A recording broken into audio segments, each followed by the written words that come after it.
మా husband birthday ఇలా celebrate చేశాను. యాక్చువల్లీ నా బర్త్డే అండ్ అరుణ్ బర్త్డే ఇద్దరివి ఏప్రిల్‌లోనే అనమాట. నాదేమో ఏప్రిల్ 5థ్, తనది ఏప్రిల్ 26థ్. ఇద్దరివి ఫ్రైడేసే వచ్చాయి వర్కింగ్ డేస్.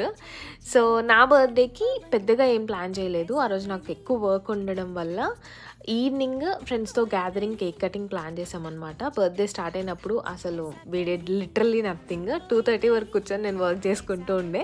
సో, తిన బర్త్డే అలా అవ్వకూడదు. మంచిగా ఆ వీకెండ్ అంతా ప్రాపర్‌గా ప్లాన్ చేయాలి. ఎక్కడికైనా వెళ్ళాలి అనేసి అనుకున్నాను.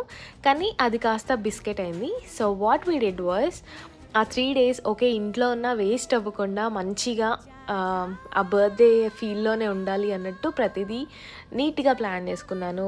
బర్త్డే స్టార్ట్ అయిన దగ్గర నుండి బర్త్డే ఎండ్ అయ్యే వరకు. స్టార్టింగ్ మంచిగా ఇల్లు డెకరేట్ చేసి, కేక్ కట్ చేసి, నెక్స్ట్ డే డిన్నర్‌కెళ్ళి and next day our favourite thing plan shopping చేశామన్నమాట. లెట్ మీ